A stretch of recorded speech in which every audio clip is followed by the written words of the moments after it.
Greetings, everyone, and welcome to this session by the Content Market Webinars by the ICM. This webinar series, which happens on the third week of each month, and aims to share insights and experiences from experts in our industry. And for this month, we will be covering the game-changing strategies, the evolution of sports media rights and fan engagement in MENA. As we are living in defining moments in sports media, how fan consumes content, how rights are valued, and how platforms compete together for attention. It's all being rewritten in real times. In today's session, I am joined by three important guests who bring different, incredibly complementary perspectives to this conversation. Please welcome with me Mr. Richard Fitzgerald, CEO and founder of Augustus Media, which is one of the most dynamic and fast-growing digital media companies in the MENA region. Mr. Richard? Hi, everyone. Nice to be part of the webinar. Looking forward to a conversation. Welcome. Also, we have Mr. Kaelan Bhojnani, who is Insight Analyst at Parrot Analytics, the global leader in content demand measurement. Welcome, Mr. Kaelan. Hi all, it's a pleasure to be here. You're welcome. And also we have our third guest, Mr. Mohamed Hatem, who is experienced in partnership, sport marketing, content acquisition, and business development. Welcome, Mr. Mohamed Hatem. Hello, everyone, and nice to be with you in this webinar today. You're welcome. So I want to start with a quick icebreaker for the three of you. In one sentence, I want each one of you to answer me. What is the single biggest game changer you have personally witnessed in sports media in the last 12 months? If you want, Mr. Richard, we can start with you, please. I think the game changer for us, it needs some context, but it's about exclusivity. We've been doing media in the region for over 10 years with Love in Dubai, etc. And we've done sports streaming, local sports streaming on Smashy TV for about 5 seasons. And I can share later the context around it, but when we entered into a purchase rights agreement mid-season that was purely exclusive, it was a massive game changer. And there's reasons for that, but definitely exclusivity sounds like an obvious one, but it really moved the needle for us. So speaking about Augustus Media, which sits right at the intersection of content creation and distribution, from where you stand, how has the valuation conversation around sports media rights in MENA fundamentally shifted? As rights holders and broadcasters finally speaking the same language, from your point of view? Yeah, I'd definitely like to get into it. Kaelan, do you want to give just the intro one, and Mohamed? Yeah, absolutely. As in the one sentence, yeah. I mean, I was gonna go down the route of exclusivity, but I'll change it up. I think for me, especially over the past 6 months, witnessing the increase in usage of AI for promotional activities in sports media. I think a very recent example of that with being the Tyson Fury fight Tommy Fury versus Eddie Hall. The use of AI in promotional activities, I think, really divided attention. I think that's a big thing now that media creators and sports-related outlets are going to have to consider in terms of ethically, where do they stand on using AI to promote and to sustain interest in events. Mr. Mohamed Hatem? Yes, to be honest, I will add to Mr. Richard comment on the exclusivity thing, because lately media rights is always about exclusivity, but we had the big challenges, and in the market we have witnessed some competition in the market, especially big players entering the market and taking some rights from another old players in the market. Having example for this, the last World Cup, FIFA Club World Cup, it was 2025. A new player entered the market and took the rights and then make it for free for everyone. This was a massive change, a game changer, to be honest, in the partnerships industry for sports. It was witnessed last year. Yeah, to get to the question as well, Rana, there about how the valuation conversation around sports rights has shifted. I think it is very fragmented, but also the type of deal that you do can vary wildly. You can, as a rights purchaser, as a broadcaster, you can buy exclusive and buy the production, or you can be a host broadcaster, and you can be a media partner as well. So some of these dynamics depend, and it also depends on the geolocation, and it depends on the IP and the rights asset. Our focus is domestic leagues like Regional Sports Network. So often the domestic leagues don't have the same level of production that when you're acquiring international leagues. But those parameters actually define the type of agreement that you will do. We can do many different types of agreements. In the UAE, we can do a lot of the production. In other of our cities, we don't have as much production, so we will have to either work with a production company or work with the rights, with the leagues as well. I was asked a question in a meeting the other day, do I think that the onset of YouTubers acquiring sports rights is going to mess things up further or fragment things further?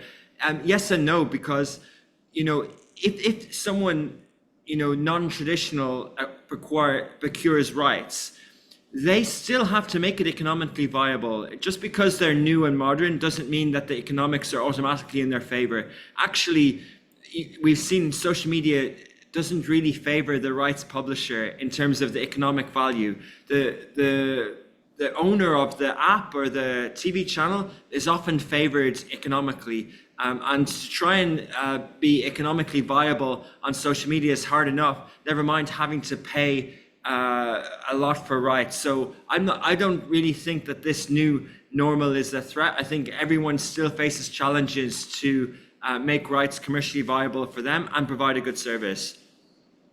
All right, I want Mr. Kaelan to comment on this from his point of view as an Parrot analytic. The concept of demand expressions as a way to measure content appetite beyond just views and rating. How does that methodology apply specifically to live sports and sport content in MENA? And what is surprising you the most in the data you have? Well, first of all, when we're talking about demand expressions, it's important to sort of define what we mean. When we look at demand as opposed to viewership, or viewership is a very singular, specific type of consumption. So you're either watching just on the TV or an app, whereas demand expressions pull together the social part of it as well. So the searches, the conversations, the downloads, and that social interaction in the comment section, fan edits. So that matters that matters hugely for live sport, because aside from the actual event, the continuity of it exists before and after. So when looking at the MENA region specifically, that helps us understand sort of the over and undervaluation of sporting entities like athletes and teams. So some of the recent work we've done has been looking at the sort of valuation of clubs within the MENA region based on demand expressions. And we can see that a lot of these big global brands, such as AC Milan, for example, actually under-index in the GCC compared to their global huge entity. Whereas other teams like Spanish teams, specifically Villarreal and Valencia, they're far more popular in the MENA region than they are on a worldwide average basis. And so it's that gap in demand that allows investors to understand the untapped regional appetite, but B, prevents overpaying for that global star power or those global brands without them necessarily translating to the MENA audience. So in one sentence, what does that tell right holders they should be doing differently here? I think the big difference is they need to be understanding the data behind the regional audience instead of taking the global view of what's popular in sports and diluting it down on a per capita basis. Mr. Mohamed, from your experience on the ground, how has that approach to sports partnerships in MENA evolved? To be honest, Rana, the past years, we are facing an evolution in the sports partnerships and the sports business in general. having the international brands coming to MENA, and having, as Killian said, that there is a need and there is a data-driven that these international brands are coming to MENA, it starts to evolve and to spread more. Also, the local business in sports is changing the couple of years back and going to different and international levels. Definitely having the sports in Saudi Arabia, it's a great example of how the evolution of sports in and off the field is taking place. Okay, now I want to go back to Mr. Richard. MENA is not one market. You have different market, different visions, and different fans consume sports content differently in many MENA region. So how do you approach a media rights strategy that work across such diverse regional landscape? I think to take a step back from our point of view, Augustus Media mission is to be the modern media company of choice in Middle East and North Africa. And we have Lovin in 30 cities, but we're really aiming to be across those sort of 22 Arab League, Arabic speaking countries. But what we've found is that the way to do it isn't through pan-Arab media. The way to do it is through local media. And we're repeating some of the playbooks from Lovin Dubai in sports, meaning that we'll go deep in domestic rights. So the way to answer the question, the way to reach the region is to believe in the domestic IP and the domestic rights. So we're much more interested in, say, the Bahrain Basketball League, as we had last season, and going deep in that market. And now, inshallah, next season, we'll add football from that market. And then that adds to the offering of Smashy Sports and Smashy TV, known for domestic leagues. So next season, we should have 4 basketball domestic leagues on the app. And then we'll do that with each sport. With volleyball, we'll have the Qatar Volleyball League and the UAE Volleyball League on the app. And then we'll go from there. So you're giving it a regional feel. So if someone is interested in Arab basketball and there just doesn't happen to be a league in their country or a game playing, then at least they're getting that offering from us. So they might, at the moment, you can watch basketball from the West Bank on the Smashy app at the moment. And that's because it's the only domestic league that's taking place during the summer. So it also is a key thing is the entry point for us. We see the competitor to us, incumbent TV station, who can no longer send an OB truck to every game. Therefore, we use a lot of AI production and we can do many games at once. The other thing as well, which is different to cable, is in the past, usually you would have Sports 1, Sports 2, Sports 3, and you would stop. And then it would put emphasis on having the only show in town, one big league with halftime production and famous players. But actually, with streaming has democratized everything. So the demand puts on the user, and if the user wants to watch something, they can get it. It's up to the commercial leagues and the media to get professional and to provide something that's non-piracy and as of good streaming and good internet. And I think if we can do that in a way where we're giving people choice, 10 games at once or 100 games at once, then we won't see the old numbers, but the sum of the parts will be just as big. Actually, I wanted to ask you to give us an idea about Lovin Dubai and the partnership with the Fan Zone by Megaticans. You announced it before the FIFA World Cup, but you already did. Thank you for that. And in terms what actually means in terms of content reach and how do you target your fans on the ground and online during the tournament? And you already gave me the idea about it. If you want to add more, you're more than welcome. Well, obviously, this is an unprecedented World Cup, and usually there would be, there have been 4 teams from the Arab world, and now there's 8. And for Lovin, that means there's 16 cities from 8 of those countries that are participating. So we're very much a reactive, fast-paced social news publisher, and our teams and on Smashy Sports have been publishing the community stories and the fans at these games celebrating in the bars and restaurants across the Arab world, from Jordan to Lovin Baghdad to Lovin Cairo, across the region. And in Dubai as our home base, we always do media partnerships around consumer events, and the football has something we've always done. Sometimes we partner with one exclusive mass venue, and sometimes it's multiple venues. In this case, we're the lead partner with the Blah Blah McGettigan's venue, and people who want to come and watch the game with us, please reach out. We have hospitality there, and for us, it's just taking the conversation beyond the sport, and that's sort of, as we've all seen in the first week, it's a very colorful tournament, and it's providing lots of rich storytelling across the region. So, which means, speaking about MENA region, Arab fans are more emotionally invested than ever before, do you think? How does this partnership capitalize on that specific emotional energy of the fans? I think the MENA region has always been very vested in sports. Kaelan referenced international IPs in the region. The region always embraces the World Cups, even if their teams aren't in it. Like Mohamed is saying around their sports rights, it's a very exciting time for sports in the region. Some bets have paid off, some haven't. But it's the desire for more.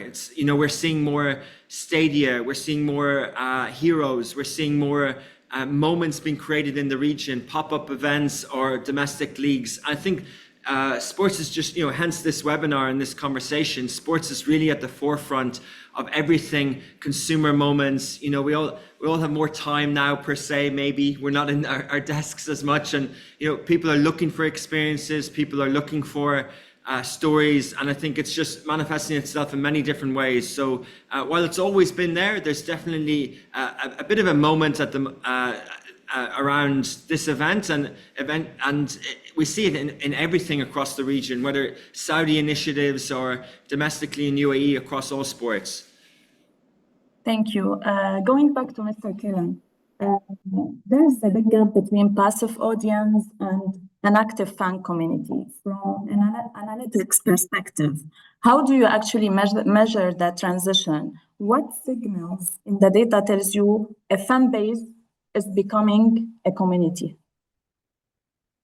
I think it's it's far more nuanced than just pure statistics on paper. It's more about the actual pattern of the signal behind the demand. So when you're looking at a entity that, let's say, for example, a passive audience would mostly show up for the in-game consumption. So they will stream a match, they'll watch a highlight, or they'll look for the score. And in the demand data, you can see that translate into a massive spike around the actual event. Whereas a community will show up as a signal that's far more consistent. They're actually trying to do something. They're posting their own content, fan edits, they're arguing about referee decisions in comment sections, or they're searching up things that aren't necessarily to do with the main event itself. So player backstories or the history of the club's rivalry. They're interested in the narrative surrounding the event itself. And so I think that is definitely one thing, the pattern of the signal.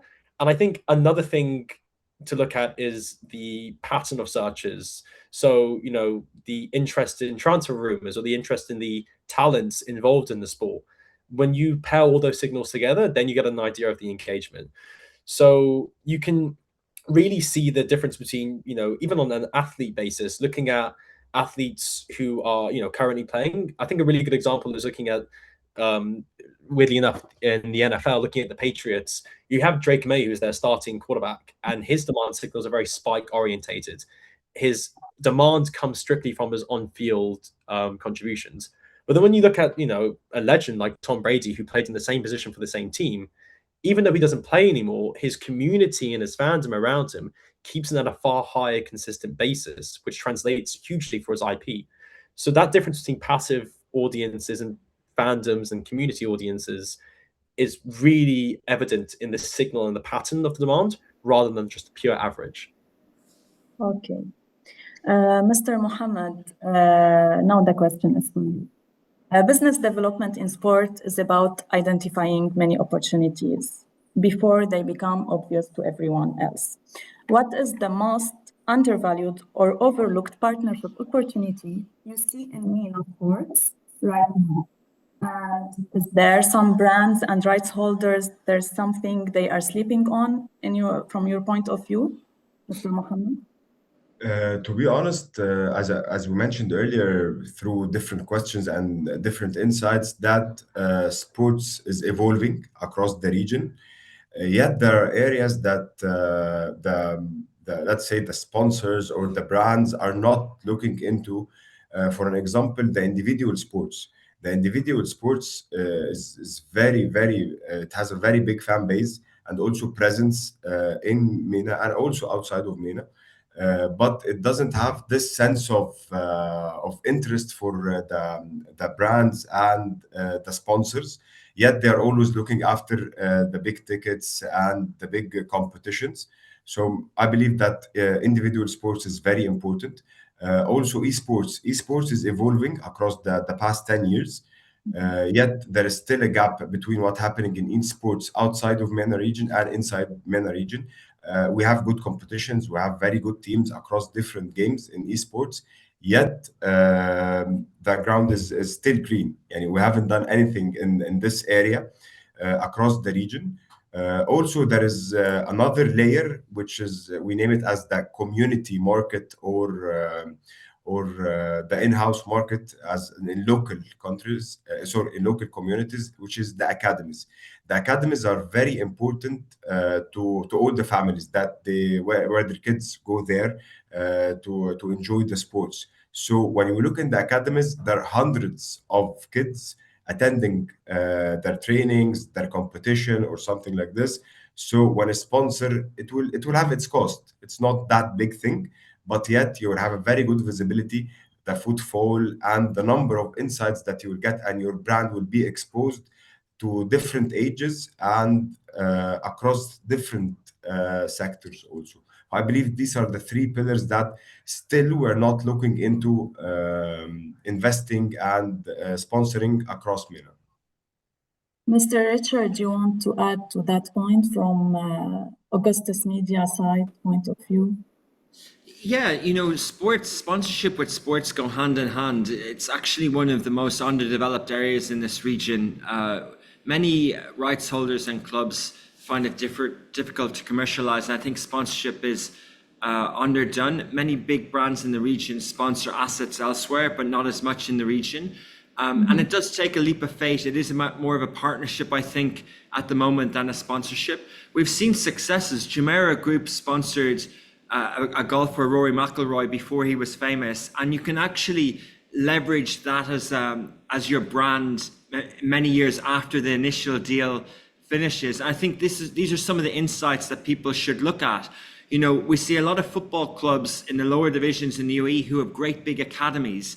And it's those kids that are at the malls and on the beaches around the UAE wearing those sponsorship of those jerseys. And also, there's a really nice statistic. I don't know, I should quote it, but it says that 50% of fandom is originating in the first 7 years of your life. And I think, if brands know that tapping into clubs, youth clubs with academies is a way to build that as well, not just in terms of mind share, but also in terms of values and what sports can do. So I think it comes from all sides. What we've seen, obviously, with the Saudi League and with Ronaldo coming in is not only the commercial IP value of Al Nassr increasing, but also the value around the Al Awal Park by SMC and the rights holding around that facility in Riyadh. And now that's been replicated in many stadia as a blueprint across the region. We're seeing the Aramco Stadium coming live soon. And I think we're seeing lots of other sponsorship opportunities that we know that the region values it, because we see F1 teams, we see Tour de France teams sponsored by the region, we see football clubs, stadiums sponsored. So I think that's going to come into the top tier teams in the region, but also in many other different ways on a grassroots level as well. All right. Mr. Kaelan, do you want to comment on that from a data point of view? How that got affected? What does the demand data tell us about this? I think, especially when leading on from Richard's point about the risk when it comes to investing as a sponsor into what could be a smaller or seemingly undervalued property like that Jumeirah sponsorship to Rory McIlroy, I think especially with demand data, the proxy allows you to identify things before they're happening. So before an event can happen, you can see the demand increase, or you can see the patterns of audience engagement with a talent or a sport or a team or a league. And I think this is a tool that sponsorships and investors really should be using more often. It's like a point that was said earlier with these academy shirts that you see in the UAE specifically. I mean, I remember from living there seeing Gulf United shirts everywhere. And if you could track the engagement and how the youth and teenagers and Gen Z within the region talk about these academies and how they, popularize them as a sort of more social status than actually a success story, then that in itself is an in for these sponsors and investors to take that leap. And I think that will really pay off in growing the sports market in the region, which is something that I feel is still very underdeveloped. The fan are consuming sports in different fragmented ways. So should right holders be worried or be excited on what should be next from a demand point of view? I can go first on this one. Yeah. I think it's caution that should take the way, but definitely excitement as well. I think one of the best examples is looking at the NBA, and they really leaned into that sort of whole TikTok approach. There's a website called the Morning Consult that do amazing analytical features.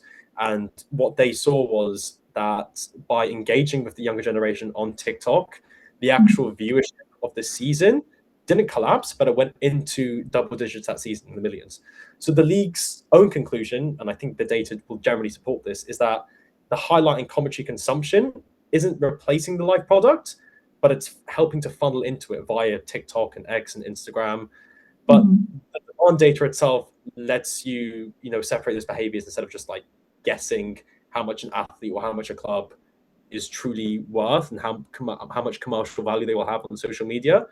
So I say there is caution involved, though, because whilst there is an excitement to this generation engaging a lot more online and especially on these social platforms, you just want to watch closely and make sure that that generation is not getting too comfortable. It has to have that full loop back towards that funnel into the live product. Because whilst the value of social media is huge, you can't replace that sort of in-person or live experience. And I feel like a lot of the younger generation are effectively being priced out of. And hence, that's why that fallback is happening. So that has to be in balance. But that new fragmented way of consuming highlights and clips and edits on social media is really something at the moment that's working. But it has to stay within that sort of equilibrium.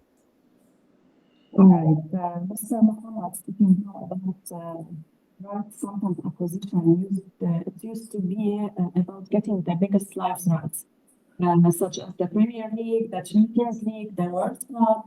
But now the game is changing. How important is, let's speak about non-live content, the behind-the-scenes access, the athlete-led content in modern content acquisition strategy.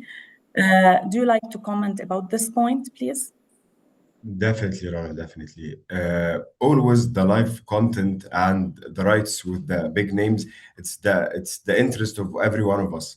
But across the years, it became very costly for sponsors and for brands in order to invest into it and to keep the momentum that they are always having. They are sponsoring big events and live events.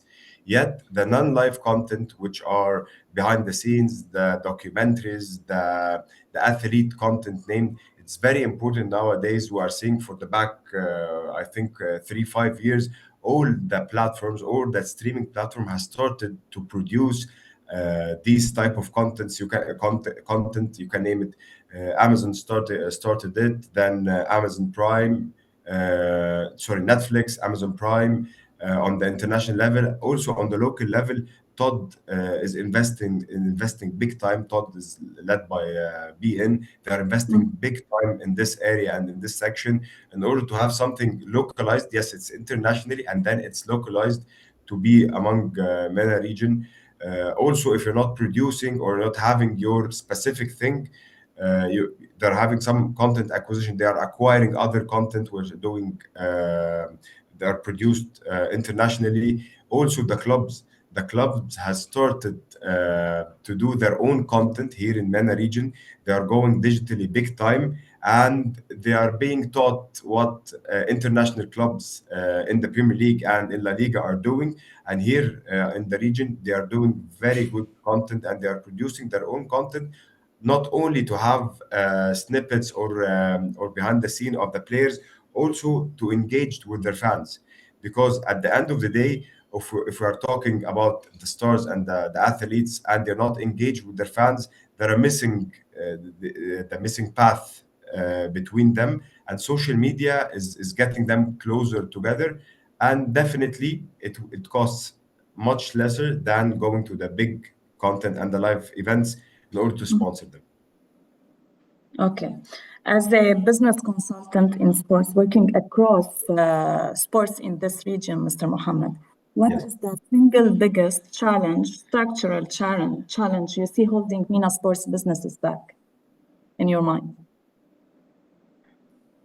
Sorry, Rana, can you come again, What is please? the biggest structural challenge you see holding the MENA sports businesses back? I The believe biggest that challenge. many sponsors and many brands, they are not taking the decision in order to sponsor a specific club or league or even an athlete based on data.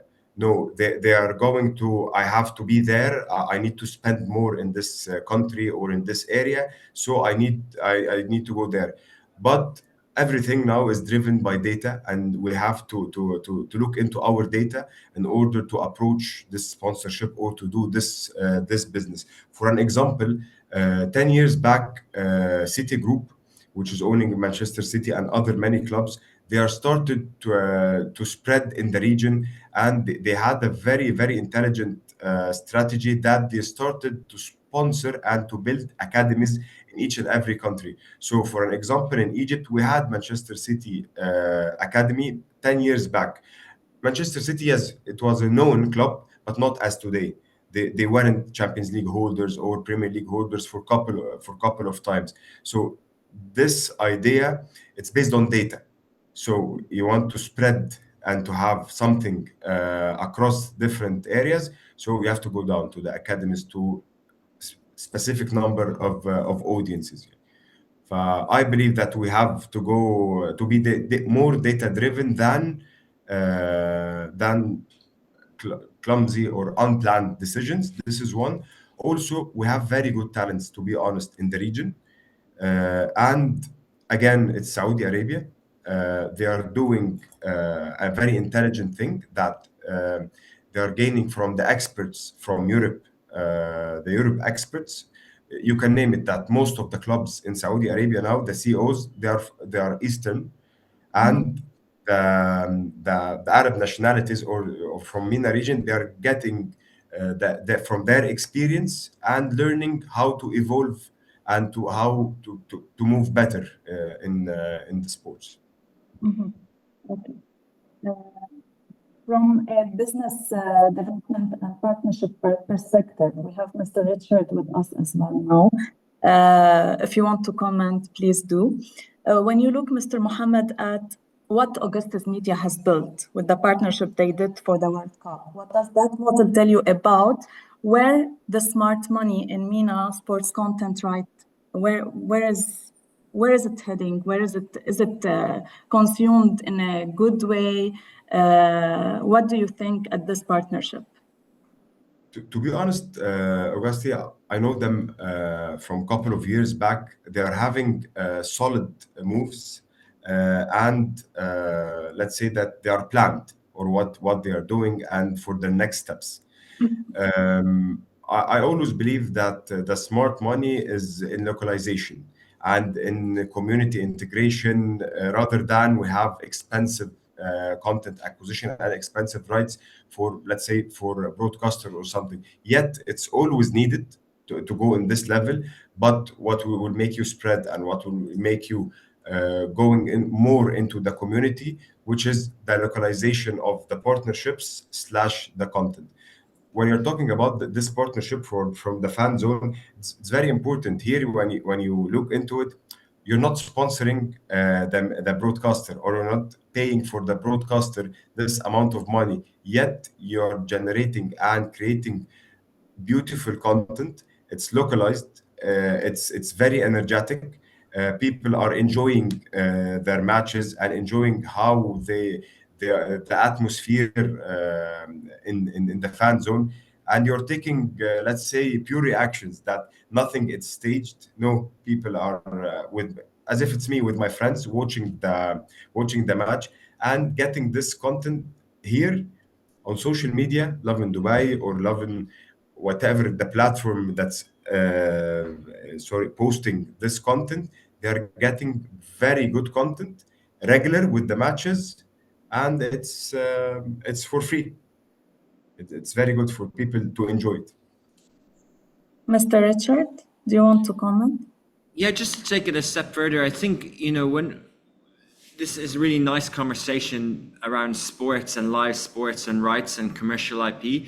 I think sometimes when we talk about content in the region, we're talking about originals. And I think people sort of, in the originals conversation, people are looking around production and investments and software, will the content travel, and all these sort of cultural stories. But why it's important in the sports ecosystem is that each part plays their role. So that each of the domestic leagues invest in the sophistication of their own rights, and that they're professional and they protect, and that the rights, if someone's paying for something, that they're going to get a valuable product, and equally at a club level and right the way through. So I think this is so important what we're doing.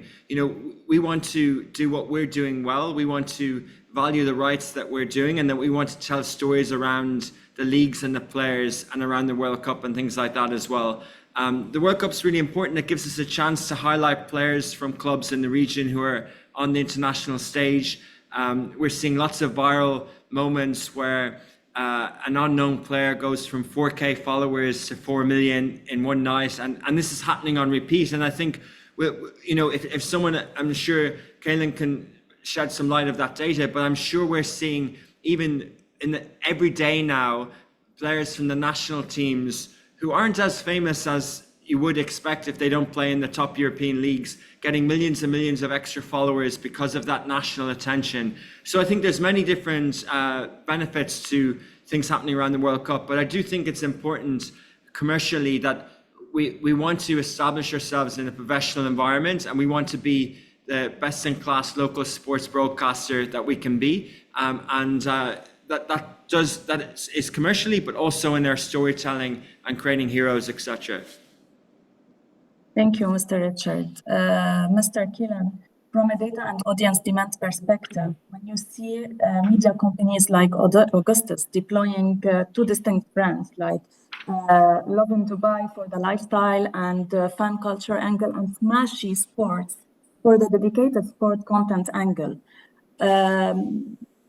what does the data tell us about whether that kind of dual strategy actually works? And are those two different audiences, or it's the same fan consuming both of them? Well, in this specific scenario, unfortunately, I don't have the engagement for Love and Dubai and Smashy Sports. But from past tangible case studies, separating your brand into two can be a very logical and sensible move, because if you look at the hypothesis, you're taking more lifestyle and fan cultured oriented brand in Lovin, and that spins the social side of the tournament. It creates that more casual audience that want to engage with the event rather than the actual sport. And then you have Smashy Sports, which is more dedicated match analysis and sports specific coverage that helps skew towards an audience who identify themselves as more serious fans. So splitting the brands lets you serve both audiences without diluting to one or the other. But whether that works in this situation is something that, as a data analyst, we would take the brand affinity of each company. So looking at the followers for each, and then identifying their networks and who they follow, and then you can kind of split out and see the audience overlap, the difference in demographics between the two, and the difference between their generational and their gender, and who they follow, and what kind of athletes and sports they're interested in, or whether they're not interested in athletes and sports at all, but they're there for the more social side of things. So that dual brand strategy is doing its job, and it's helping to expand the total reach of these services. But that all depends on whether you know your audience. And I think in this scenario, it's something that does help grow not only the brands themselves, but helps to grow the interest within these audiences, because you can pull people who perhaps follow Love and Dubai or Love and whatever for a different reason, and help pull them into the sports market, which then helps them to engage in different sports entities like Smash Esports in the future. All right. Now I have a question for all of you. If you could change one thing about how the MENA sports industry operates, whether it was structural, cultural, or commercial change, what it would be? Mr. Richard, you can start. Yeah, I'll go back to the point I was making about each part of the ecosystem, whether it's ad tech, analytics, partnership, sponsorship, leagues rights owners, would be as commercial and as professional as possible. Like, strive to be best in class. I think it's really, we all benefit when there's more references in the region. I mentioned some stadia, like we have the Coca-Cola Arena, we have Dubai Basketball. These are good reference points. But one of the things that I just want to highlight from earlier is where I think the region excels. We talked about sponsorship, but actually I think the region excels in advertising.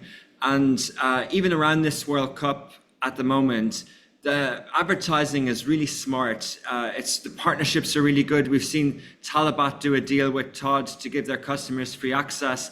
There was a viral moment about the Stadia naming rights in the US and how they're not allowed to be called their actual name because that brand isn't a FIFA partner. And then there was a viral thing about the Levi's Stadium because of the branding. And at the same time, what we're seeing on the ground is Levi's have unbranded, colorful jerseys by nation for sale in their stores, in the malls, without any mention of FIFA or any rights infringement, even though they're not a partner. And they're partnering with local partners like Love and Dubai to make videos of residents wearing these jerseys and wearing this color, and they're not national kits. So I think we can see this across the board. Mohamed will mention like how good Egypt is at advertising in general, whether it's on sports or watch it around Ramadan, but the region's really, really strong at advertising, and this really comes into its own around the World Cup as well. We saw Gemini partner with the Jordanian national team on data. We see many different things across the region in advertising. I could mention many examples, but I think it's a real, shining light of the region in advertising. And if we're that good at that side of the commercial side, then it would be great for everything else. I think you mentioned earlier as well around, the value of the clubs and the analytics around that. That's all well and good, but if you don't have the ecosystem, I remember going to recently going to one of the Asian Champions League games in Dubai, and it was almost impossible to get real tickets and to figure things out. And then when you go to the stadium's not full. So I think we have many missing links commercially, and I think we need to improve a lot on that. But since we're so good at advertising, then it's a good place to start. Thank you. Mr. Mohamed. Yes, I will take from Richard's words because it's very important that we're good in advertising in the region, yet in the commercial side, we still have a lot of work to do. And one of the main pillars that we're not concentrating when we go to sponsor something, or if I'm consulting a brand that need to sponsor athlete or club, is a very important thing, which is the ROI. The brands and the sponsors, they are not looking into the ROI that what I will get from this, what I'll get from this partnership or from this sponsorship. So it's very important to target the right audience in the right place. And for an example, when telco are doing sponsorships and they want to advertise on it, the best about it is to advertise through when they are streaming or something, when they're streaming one on social media or streaming on one of the platform. Also banks were trying to do something and want to integrate in sports, so why not to advertise when I'm commercializing? So when I'm purchasing tickets for the matches or I'm buying the new merchandise of my club, I will advertise here in sports. So it's a different mindset. Yet you are advertising, you're sponsoring, but you have to look into the ROI. Thank you, Mr. Mohamed. Mr. Kaelan?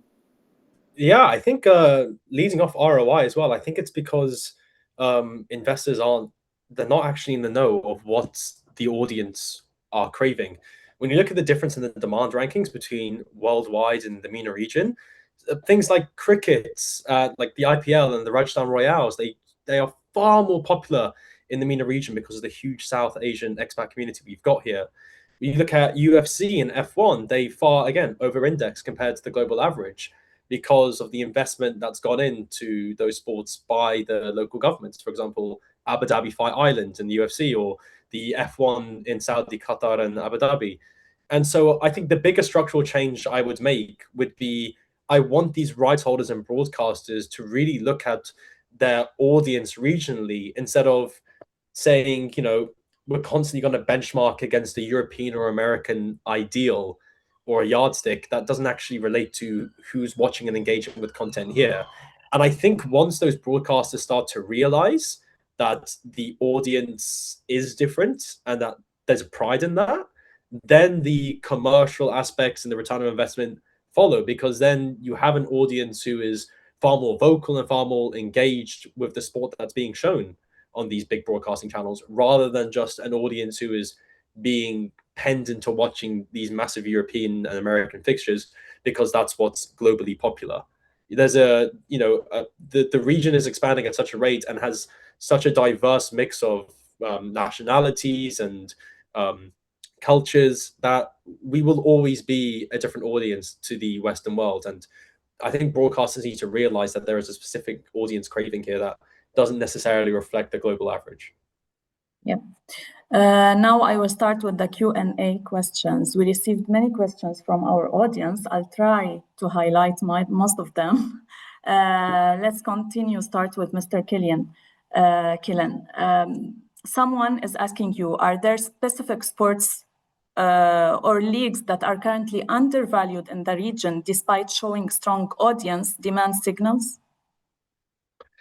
I would definitely say, in terms of undervalued, I think the leagues and the sports that really stand out in the region are sort of cricket, local Saudi football, and wrestling. In terms of what's being undervalued, I think people tend to overlook individual sports a lot. I think the engagement that the ATP Tour get when the Dubai Tennis Open, that's not being taken advantage enough by broadcasters and advertisers. I think as well, despite the massive popularity of cricket within, South Asia and the Middle East, there's still huge commercial opportunity, and that's just not being reflected. The demand data is screaming for more collaborations with these massive IPL teams, and there's no engagement there because it's not deemed commercially viable. So I would say more the individual sports and sports that originate outside of the Western world, such as cricket and handball, and hockey as well. These are sports that are massively undervalued, but there's a huge South Asian community here that really, really engage and drive demand. Mm-hmm. Thank you. Now the question is for Mr. Richard. Someone is asking, as younger audience consume highlights and short forms content rather than full matches, how should right owners adapt their content strategies without diminishing the value of premium rights?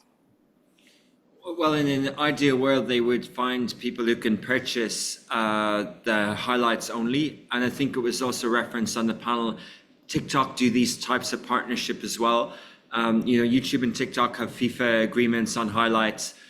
We're seeing rights holders sell their package for their subscription on streaming services right now, and then put the highlights up as marketing tools.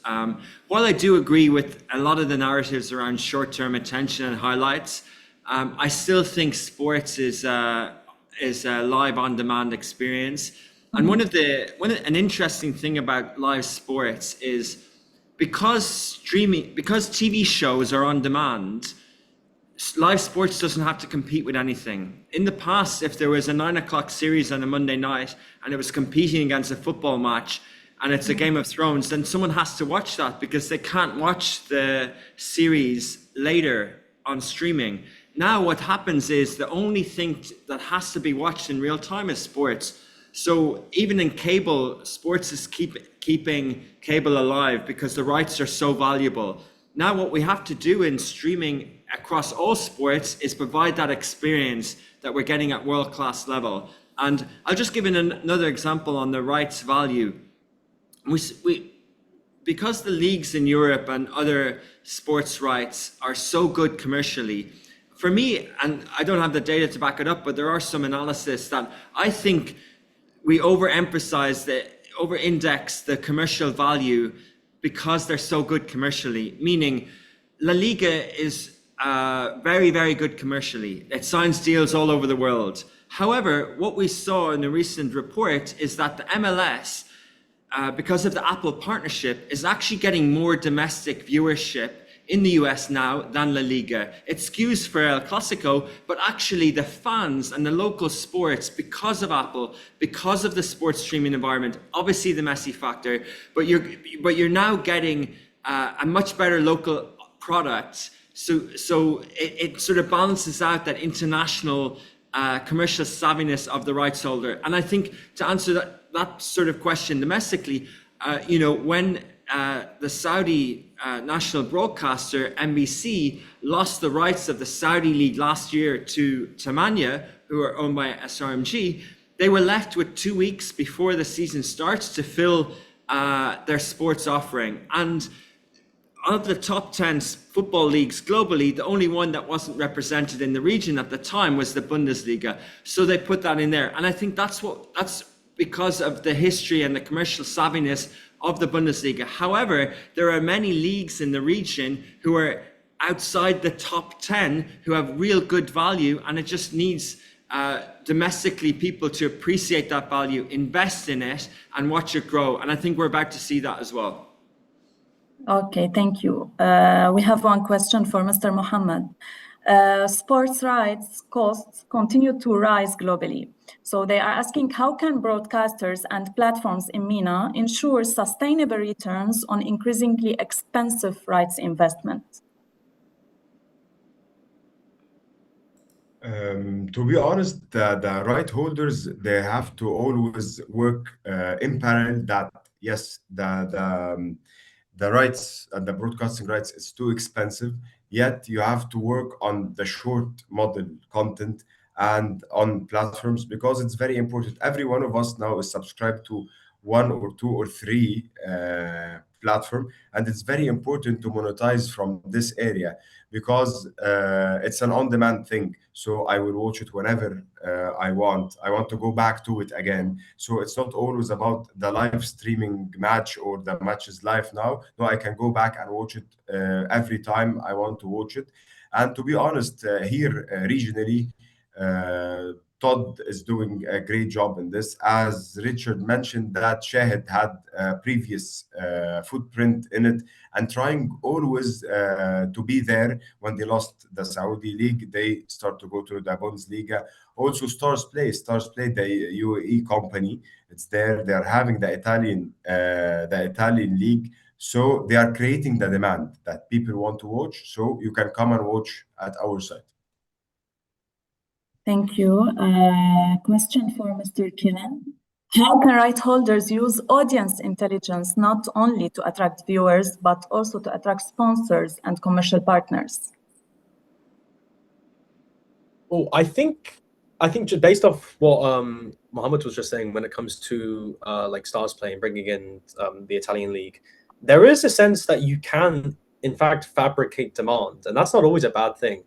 I think currently in the MENA region, the biggest or most in-demand league still to this day, but just by audience engagement and tracking signals, is La Liga. And this came from a strong history of sort of fabricating that demand via the Messi-Ronaldo rivalry in the mid-2010s, and then allowing fans to engage with either Real Madrid or Barcelona, which are now two of the biggest sporting entities in the world.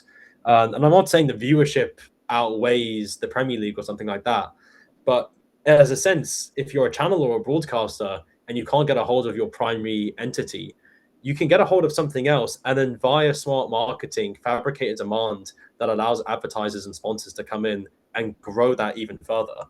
So, I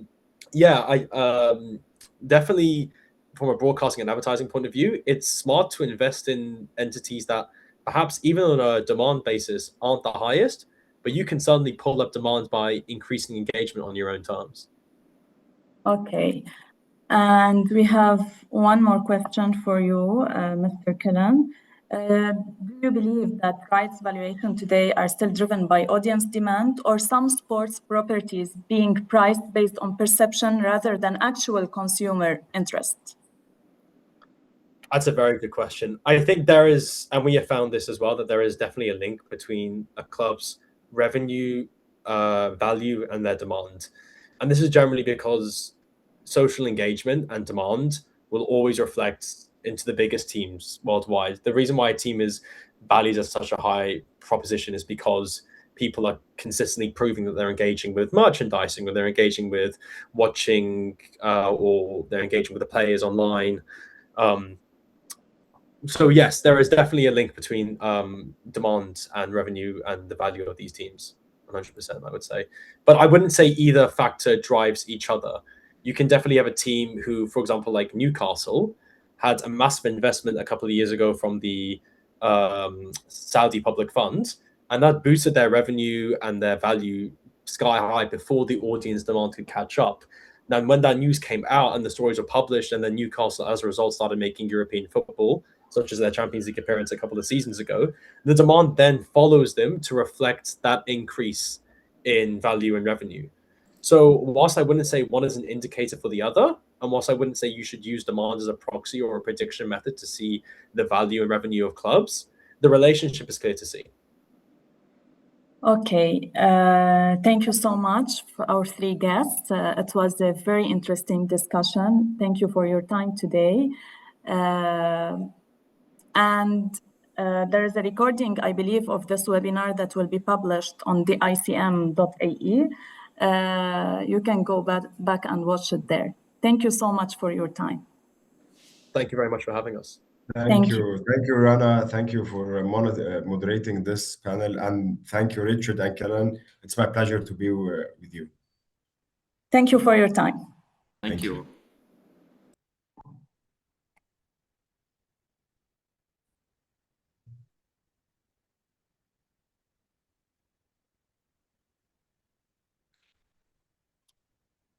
We are good. All done? We have to leave.